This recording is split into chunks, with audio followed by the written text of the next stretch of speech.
Hi friends, we are going to finish reading The Mystery of the Eagle Feather today.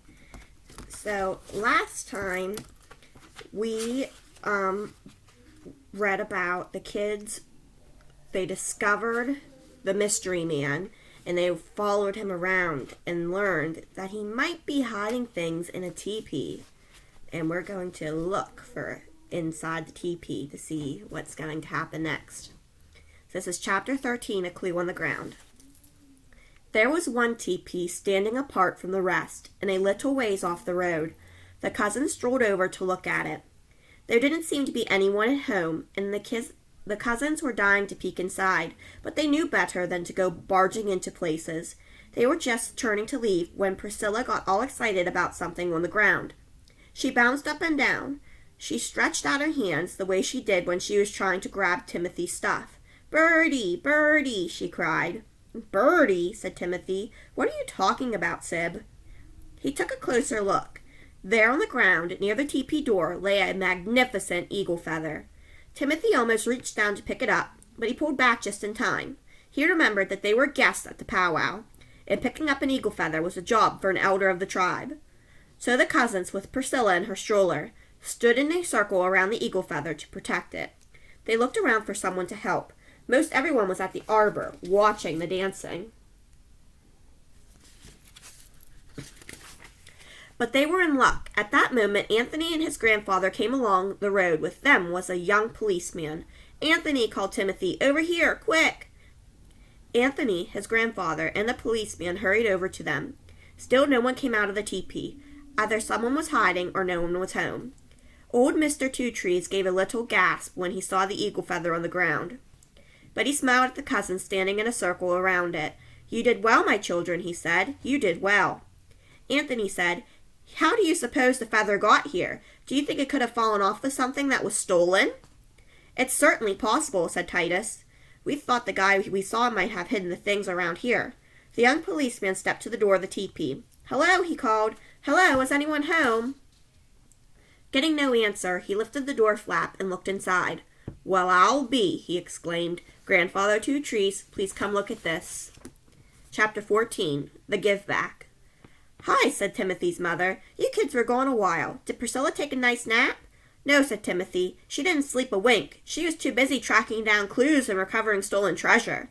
It took a while, quite a while, to explain what he meant by that. The teepee had indeed been a storage place for stolen items, people's most treasured things. But the thief was nowhere to be found. Titus had a theory that maybe he had dropped something off and gone away. Then when he came back, he saw a policeman at his door and knew he had to get out of there, fast. He probably had a car somewhere nearby. Everyone said the theory made sense, but they would never know for sure. The cousins had been able to give the police a very good description of the man's outfit. They were able to describe the face paint, but all the guy had to do was wash his face and change into street clothes, and then, who would know? He would just look like anyone else. But at least they had found the hidden treasures, and now the problem was tracking down the rightful owners. That's when Anthony had suggested a giveaway.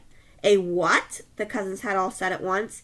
"It's a custom we Indians have," said Anthony. "It's for when we want to celebrate something important that has happened to us, or for when we want to honor someone in our family. We collect gifts all year to bring to a powwow. Then we spread them out in the arbor. Whoever needs them can come and get them. The family is honored by what they give away. And everyone comes up to shake and give congratulations. So instead of people giving us presents on special occasions, we give them presents." "Excellent," said Titus. "We think so," said Anthony, smiling. "Anyway, this would not be a giveaway exactly. More like a give back. The police can spread the things out in the arbor, and those people the things were stolen from can come get them back." "Excellent idea," said Titus again, and everyone agreed that it was. Chapter 15, A High Honor. Anthony's give back was quickly arranged. The MC announced to the crowd what had happened and invited the people to reclaim what had been taken. It was a time of overwhelming joy.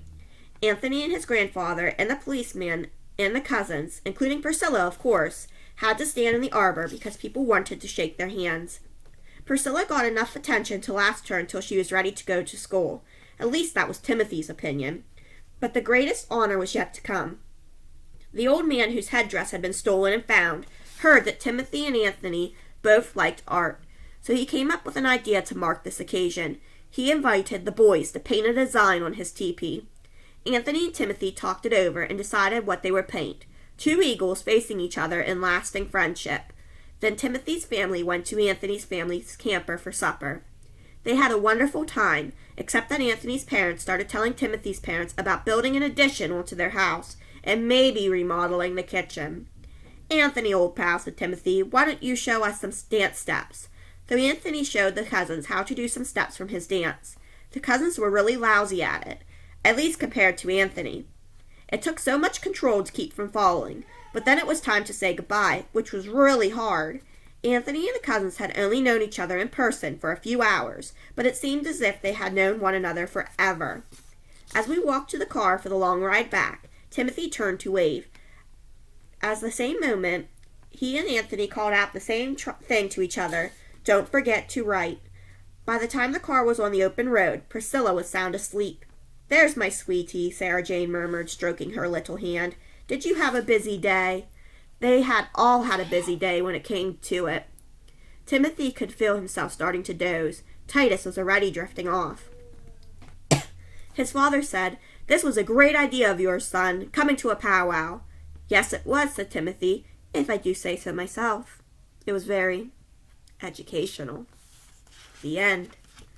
Thank you, friends. Stay tuned for our next survey, for our next read aloud.